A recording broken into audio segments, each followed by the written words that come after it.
우리는 모두 알고 있습니다. 세상은 결코 나를 배려하지 않는다는 것을요. 누군가의 말 한마디에 밤잠을 설치고 문득 들려온 무심한 한숨에도 마음이 헝클어집니다.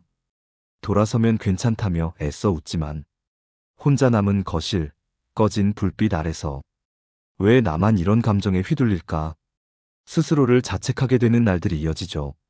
특히 평생을 예민하게 살아온 분들이라면 이 감정이 더 깊고 오래갑니다. 남들은 그냥 흘려듣는 말도 속이 뒤틀릴 정도로 신경 쓰이고 미묘한 눈빛, 말끝의 높낮이까지 모두 내게 화살이 되어 꽂히곤 하니까요. 그렇게 오늘도 예민함이라는 감정의 소용돌이 안에서 끊임없이 이유 없는 피로와 싸우는 분들에게 오늘 이 방송이 따뜻한 숨구멍이 되어드리고 싶습니다. 사연 하나 전해드릴게요. 경기도 안성에 사는 82의 청자 최영자 어르신은 평생 남편과 자식들에게 예민하다는 말을 들으며 살아왔습니다. 남편이 한숨만 쉬어도 나한테 뭔가 불만이 있는 건 아닐까 걱정했고, 며느리가 조금만 말투가 딱딱해도 날 싫어하는 건 아닐까 마음이 무너졌다고 합니다. 어르신은 그런 성격이 싫어서 수없이 바꾸려고 노력했지만 그럴수록 더 예민해지고 결국 몸까지 아파졌다고 하셨어요. 사는 게 그냥 고달프다. 그 말 한마디에 담긴 무게가 참 오래도록 귀에 남았습니다. 심리학자 에런 백은 말합니다. 고통은 사건 자체가 아니라 그 사건을 해석하는 방식에서 비롯된다고요. 오늘 방송에서는 그런 예민함을 품고 살아온 분들이 조금이라도 스트레스에서 벗어나 한결 평온하게 하루를 살아갈 수 있는 5가지 방법. 그중 첫 번째 이야기를 들려드리려 합니다. 예민한 사람일수록 반드시 기억해야 할 첫 번째 방법은 바로 상대의 말에 해석을 덜 붙이는 연습입니다. 우리는 흔히 누군가의 말이나 행동에 숨겨진 의미를 찾아내려는 습관이 있습니다. 특히 예민한 사람일수록 단어 하나, 표정 하나에 무수한 생각을 덧붙이며 상처를 키우죠. 사연 하나 더 나눠드릴게요. 서울 양천구에 사는 이은정님은 회사 생활 30년 중 절반 이상을 사람들 눈치를 보며 지냈다고 합니다. 상사가 이 일 다시 봐줘라고 말하면 내가 잘못했나 보다. 날 무능하게 보는 건 아닐까라는 생각이 들어 밤마다 가슴이 조여왔고, 팀 동료가 단체 채팅방에서 답을 안 하면 내가 뭔가 말실수했나? 싫어하는 게 아닐까 하고 마음속에 괜한 파도를 일으켰다고 해요. 그런데 어느 날 회식 자리에서 술 기운에 한 팀원이 이런 말을 했다고 합니다. 은정 씨는 왜 이렇게 말에 의미를 많이 담아? 그냥 말한 건데 다 신경 쓰잖아. 그 말을 듣고 처음엔 더 상처받았지만 며칠 후 가만히 생각해보니 정말 그렇게 살아왔다는 걸 인정하게 됐대요. 그날 이후 은정님은 다짐했답니다. 앞으로는 해석을 생략하자. 있는 그대로 듣고 그대로 흘려보내자. 그 결과 팀원들과의 관계도 한결 부드러워졌고 자기 마음도 덜 복잡해졌다고 해요. 이처럼 우리 삶에서 불필요한 해석을 줄이면 그만큼 감정의 파도도 잔잔해집니다. 공자가 말했습니다. 지나친 것은 미치지 못함과 같다. 예민함도 마찬가지입니다. 느끼는 감정 자체가 잘못된 것이 아니라 그 감정을 키우는 해석이 우리를 괴롭게 만들죠. 혹시 오늘 누군가의 말 한마디에 혼자 마음이 뒤숭숭했던 분이 계시다면 잠시 눈을 감고 이렇게 되뇌어 보세요. 그건 그 사람의 말일 뿐 그 안에 내 마음을 얹지 않겠다. 우리가 바꿀 수 있는 건 세상이 아니라 그 세상을 바라보는 나의 시선이니까요. 이제 한 가지 질문을 드릴게요. 당신은 오늘 몇 개의 말을 혼자서 곱씹고 또 곱씹었나요? 그중 진짜로 의미 있었던 건 몇 개였을까요? 그 답을 스스로에게 던져보는 것. 그게 바로 평온의 첫걸음이 됩니다. 우리는 종종 말합니다. 나는 너무 예민해서 피곤해. 하지만 정작 그 예민함이 어디서 시작됐는지는 잘 모른 채 그저 나라는 사람의 성격이라며 받아들이죠. 오늘 이야기의 두 번째 비법은 자신의 감정을 명확히 인식하고 인정하는 연습입니다. 예민한 사람일수록 감정을 잘 느낍니다. 하지만 그 감정이 어디서 왔는지를 차분히 들여다보지 않고 바로 반응부터 해버리기 때문에 혼란이 따라오고 피로가 쌓입니다. 부산 해운대에 사는 장미숙님은 평생을 눈치 빠르고 섬세한 사람으로 불려왔습니다. 겉보기엔 배려심 깊은 사람처럼 보였지만 사실 그 속은 늘 지쳐 있었죠. 마트에서 직원이 계산을 조금 늦게 해도 내가 뭘 잘못했나? 표정이 왜 저러지? 이런 생각에 집에 와서도 기분이 가라앉았다고 해요. 그러다 어느 날 우연히 상담심리 프로그램을 들으면서 감정일기를 써보기 시작했답니다. 하루 중 불편했던 상황을 적고 그 상황에서 자신이 느낀 감정을 그대로 써보는 겁니다. 기분 나빴다 대신 무시당한 것 같아 서운했다. 불편했다 대신 지적받은 느낌이 들어 속상했다. 그렇게 한 줄씩 자신의 감정을 정확하게 표현해보는 연습을 100일 동안 했다고 하셨어요. 놀랍게도 그 이후부터는 감정이 올라와도 덜 요동쳤고 상황을 있는 그대로 보게 되었다고 합니다. 사람은 누구나 감정을 느낍니다. 하지만 그 감정을 불안하다, 짜증난다 정도로만 두루뭉술하게 이해하고 넘기면 그 감정이 무슨 신호였는지를 제대로 읽지 못하게 되죠. 철학자 스피노자는 이렇게 말했습니다. 감정은 우리의 힘이 아니라 무지에서 생긴다. 우리가 감정을 인식하면 그 감정은 더 이상 우리를 지배하지 않는다. 이 말이 참 깊이 와닿는 이유는 예민한 사람이 진짜로 원하는 것이 사실은 통제가 아니라 이해받고 싶은 욕구라는 걸 말해주기 때문입니다. 감정은 억누르거나 참는 것이 아니라 그저 알아차리고 이름 붙여주는 것만으로도 훨씬 덜 괴로워집니다. 사례 하나 더 나눌게요. 대구에서 중학교 교사로 근무하는 박진호 선생님은 매일 수십 명의 아이들과 부딪히며 마음이 지쳐 있었습니다. 학생의 말투 하나에 마음이 상하고 교장 선생님의 표정에 하루 종일 눈치를 보게 되는 자신이 참 한심해 보였다고 하셨죠. 그런데 자신도 모르게 늘 상처받고 있다는 걸 정확히 인정한 순간부터 마음이 조금씩 달라지기 시작했답니다. 그전엔 내가 왜 이러지? 쓸데없이 예민한 거 아냐 하며 스스로를 부정했는데 그게 오히려 자신을 더 외롭게 만들었다고요. 그래서 이제는 불편한 감정을 느낄 때마다 조용히 속으로 이렇게 말한다고 하셨어요. 지금 나는 서운한 거야. 내 마음이 그만큼 예민하게 반응하고 있구나. 괜찮아. 그럴 수도 있지. 이 간단한 대화 한 줄이 마음을 덜 흔들리게 해준다고 합니다. 당신은 오늘 어떤 감정을 느끼셨나요? 그리고 그 감정을 어떻게 말로 표현해 보셨나요? 혹시 그냥 기분 나빠서, 그냥 싫어서라고만 생각하고 넘기고 있진 않으신가요? 내 마음을 가장 아프게 만드는 건 누군가의 말이 아니라 그 감정을 설명하지 못한 내 무력함일지도 모릅니다. 스스로에게 이렇게 말해보세요. 나는 지금 어떤 감정을 느끼고 있지? 그 감정은 나에게 무엇을 말해주고 있을까? 그 순간부터 당신은 예민함이 아니라 깊이 있는 사람으로 조금씩 달라지기 시작할 겁니다. 사람들이 가장 흔하게 착각하는 것 중 하나는 예민한 사람은 무조건 마음이 약하다는 말입니다. 하지만 그건 틀렸습니다. 예민함은 감정의 섬세함이고 그건 곧 감수성이라는 무기입니다. 문제는 그 무기를 자신을 해치는 데 쓴다는 데 있죠. 세 번째 비법은 감정의 칼날을 바깥이 아닌 안쪽을 향해 들이대지 않는 연습입니다. 쉽게 말해 내가 느끼는 불편함을 전부 내 탓으로만 돌리지 말아야 한다는 겁니다. 서울 강동구에 사는 고윤정님은 친구와의 관계에서 늘 자책을 많이 했다고 합니다. 어느 날은 친구가 약속을 미루자 내가 지겨운 존재인가?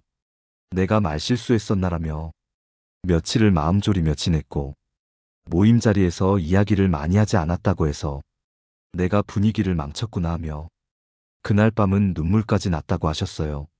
그렇게 스스로를 탓하는 일이 하루 이틀 쌓이면서 어느새 나는 항상 누를 끼치는 사람이라는 자기 확신까지 가지게 되었죠. 그러던 중 상담실에서 들은 말이 삶을 통째로 바꾸었다고 합니다. 그건 상대방의 상황일 뿐입니다. 그 사람의 기분이나 반응을 왜 당신이 책임지려 하시나요? 그 말을 들은 날 밤 고윤정님은 한참을 울었다고 해요. 어느 순간부터 자신이 누군가의 감정까지 다 떠안고 살고 있었다는 걸 그때 처음 깨달았다고요. 예민한 사람들은 타인의 말과 표정, 그리고 분위기를 기가 막히게 포착합니다. 하지만 거기서 멈추지 않고 그걸 자신의 탓으로 돌리는 순간 자신의 마음을 천천히 갉아먹게 되죠. 철학자 쇼펜하우어는 이렇게 말했습니다. 인간은 자신의 내부에 지옥을 만든다. 예민함은 지옥이 아닙니다. 그걸 어떻게 다루느냐에 따라 천국도 될 수 있죠. 중요한 건 타인의 감정을 내가 책임져야 할 의무는 없다는 걸 정확히 이해하는 일입니다. 사연 하나 더 전해드릴게요. 충남 보령에 사는 김도연 씨는 회사의 후배와 함께 프로젝트를 하던 중 후배가 계속 피곤한 얼굴을 하고 있어서 내가 뭘 잘못했나? 혹시 나 때문에 스트레스 받는 건가 하고 며칠 동안 제대로 잠도 못 잤다고 합니다. 결국 도연 씨는 용기를 내어 조심스럽게 물어봤어요. 요즘 나 때문에 불편한 거 있어? 그때 돌아온 대답은 아니요, 집안일이 좀 있어서요. 그 말을 듣고 도연 씨는 그동안의 자기 자책이 얼마나 부질없는 것이었는지를 한꺼번에 깨달았다고 합니다. 상대의 피곤함도 차가운 말투도 가끔은 나 때문이 아닙니다. 예민한 사람일수록 상대의 기분에 민감하게 반응하다 보니 무의식적으로 그 감정까지 책임지려는 경향이 강합니다. 하지만 누군가의 기분이 나쁘다고 해서 그 원인을 나에게서만 찾기 시작하면 인생은 끝없이 피곤해질 수밖에 없습니다. 하루를 마무리할 때 이렇게 한 줄 써보세요. 오늘 나는 내가 아닌 다른 사람의 감정까지 괜히 끌어안고 있었던 건 아닌가. 이 질문 하나가 당신을 더 가볍고 단단하게 만들어줄 겁니다. 예민함은 약점이 아닙니다. 그건 단지 세상을 더 민감하게 느낄 수 있는 능력입니다. 그 능력을 나를 찌르는 칼이 아닌 내 마음을 지키는 방패로 바꿔주는 것. 그게 바로 스트레스를 줄이는 지혜입니다. 예민한 사람들의 또 하나의 공통점은 일정한 상황에서 늘 반복적으로 스트레스를 받는다는 점입니다. 환경이 바뀌어도 만나는 사람이 달라져도 비슷한 불편함이 따라오는 이유는 감정의 패턴이 바뀌지 않기 때문입니다. 그래서 네 번째 비법은 감정과 거리두기를 위한 작은 습관 만들기입니다. 예민함을 줄이기 위해 거창한 명상이나 철학을 배우지 않아도 괜찮습니다. 오히려 효과적인 건 아주 사소한 행동의 변화입니다. 서울 은평구에 사는 최기수님은 평생을 짜증과 긴장 속에서 살았습니다. 남의 말투에 민감했고 버스 안에서 누가 다리를 부딪히기만 해도 마음속으로 10번 넘게 그 상황을 되새겼다고 합니다. 그러다 우연히 들은 강의에서 감정과 거리를 두기 위해서는 반사적으로 반응하기 전에 딱 5초만 쉬는 습관을 들여보세요. 라는 말을 듣고 실천을 시작했답니다. 누군가 말이 거칠게 들리면 그 자리에서 바로 해석하지 않고 마음을 속으로 셉니다. 하나, 둘, 셋, 넷, 다섯. 그리고 그제야 대답을 합니다. 2단 5초의 여유가 그의 하루를 바꿔놨다고 해요. 예민한 사람의 가장 큰 고통은 순간적인 반응으로 인해 감정이 마구 흔들리는 데 있습니다. 그 흐름을 딱 5초만 끊어주면 그때부터는 감정이 아닌 나의 선택으로 대화를 이끌 수 있게 되죠. 또 하나 소개해드릴 작은 습관은 마음속 감정 박스 만들기입니다.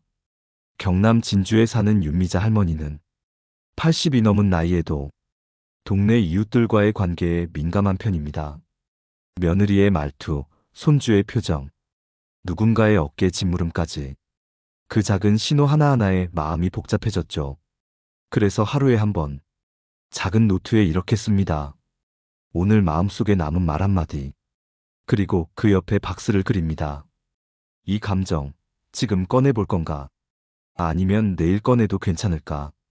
이 습관을 들인 이후로는 그 자리에서 바로 속을 끓이지 않게 되었고 자신의 감정과도 조금씩 거리를 둘 수 있게 되었다고 하셨어요. 누구나 자기 감정에 빠져서 허우적거릴 수 있습니다. 하지만 그 감정을 잠시 옆에 두고 이따 다시 바라보는 여유만 가져도 마음의 진폭은 훨씬 잔잔해집니다.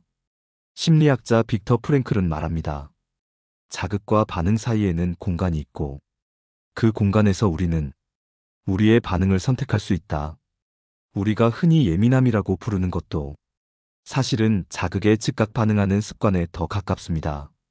그 자동 반응을 잠시 멈추고 한번 들이쉬고 한번 생각하고 그때 반응하는 연습, 그게 바로 감정에서 자유로워지는 시작입니다. 하루에도 수십 번 올라오는 불편한 감정들, 그걸 억누르려 하지 말고 잠깐만 바라봐 주세요. 감정은 억제한다고 사라지지 않습니다. 다만 함께 있어주면 그 자체로 힘을 잃습니다. 당신은 오늘 자신의 감정과 얼마나 가까이 있었나요? 혹은 얼마나 적당히 떨어져 있었나요? 이 질문 하나로도 당신은 어제보다 조금 더 평온한 사람이 되어 있을지 모릅니다. 예민한 사람일수록 가장 힘들어하는 순간은 바로 관계 속에서의 오해입니다. 말을 아꼈는데 싸가지 없다는 소리를 듣고 상대의 말을 잘 들어줬는데 만만하다는 평가를 듣고 좋아서 도왔는데 간섭한다는 오해를 받기도 하죠. 그럴 때마다 나는 왜 이럴까? 왜 나만 이렇게 되는 걸까?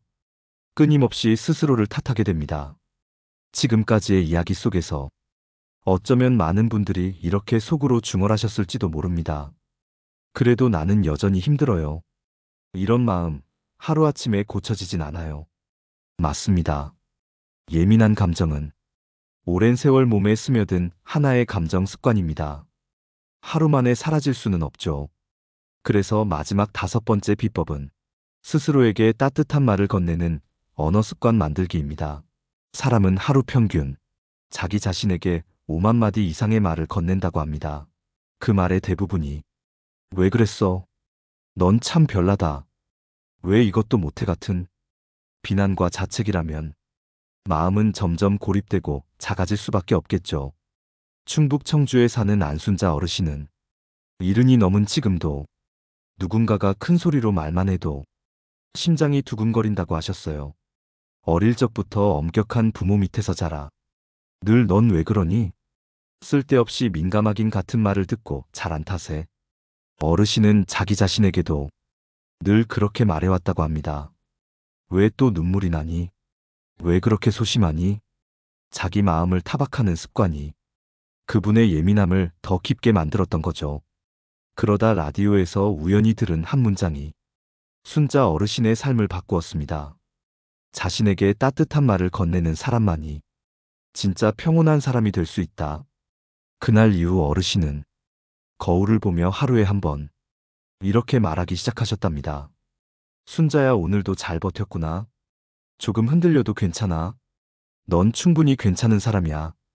처음엔 어색해서 웃음이 났지만 점점 그 말이 자신을 위로해주는 진짜 말이 되었다고 합니다. 예민한 사람에게 가장 필요한 말은 넌 참 예민하구나가 아니라 그럴 수도 있지. 괜찮아라는 말입니다. 감정을 조정하는 데 가장 효과적인 것은 남의 말이 아니라 내가 나에게 어떤 말을 하느냐입니다.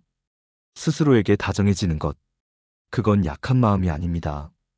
오히려 누구보다 단단하고 지혜로운 선택이죠. 하나의 연습을 제안합니다. 하루 중 가장 마음이 흔들린 순간을 떠올리고 그때의 나에게 지금 이 자리에서 말을 건네보는 겁니다.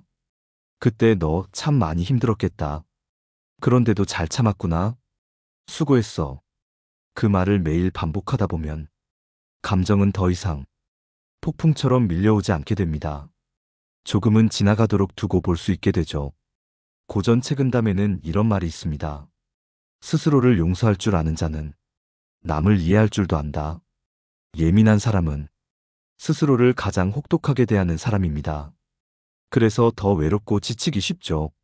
하지만 스스로에게 따뜻한 말을 건네기 시작하면 그 말은 하루를 지탱하는 가장 든든한 기둥이 되어줍니다. 마지막으로 질문 하나 드릴게요. 당신은 오늘 스스로에게 어떤 말을 건네셨나요? 혹시 비난보다 위로가 더 많았나요? 그 한마디의 다정함이 내일의 당신을 지켜줄지도 모릅니다. 지금 이 순간 조금이라도 마음이 가벼워졌다면 그건 당신이 스스로를 향한 말의 방향을 바꾸기 시작했다는 증거입니다. 지금까지 평생 예민하게 살아온 사람들이 조금은 편안하게 하루를 살아가기 위한 5가지 방법을 함께 나눠봤습니다. 첫째, 상대의 말에 해석을 덜 붙이는 연습. 둘째, 감정을 명확히 인식하고 인정하는 연습. 셋째, 감정의 칼날을 자신에게 들이대지 않는 마음. 넷째, 작은 습관으로 감정과 거리두기. 다섯째, 스스로에게 따뜻한 말을 건네는 언어 습관. 이 5가지는 결코 어렵거나 거창한 방법이 아닙니다. 하지만 이 작고 섬세한 실천들이 삶을 조금 더 단단하게 그리고 부드럽게 바꿔줄 수 있습니다. 우리는 누구나 한 번쯤은 예민하다는 말을 듣고 그게 마치 흠인 것처럼 느껴졌던 적이 있습니다.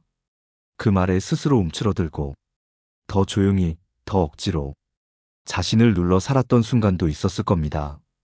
하지만 예민함은 결코 약점이 아닙니다. 그건 감정에 민감하게 반응할 줄 아는 아름다운 능력입니다. 중요한 건 그 능력을 자신을 해치는 방향이 아닌 자신을 돌보고 지키는 방향으로 사용하는 일입니다. 오늘 방송을 통해 그 방향의 첫 발걸음을 함께 내디뎠기를 바랍니다. 이야기를 마무리하기 전에 한 어르신의 짧은 편지를 전해드리고 싶습니다. 서울 중랑구에 사는 박말수님은 70이 넘도록 늘 사람들 속에서 말없이 웃기만 했다고 합니다.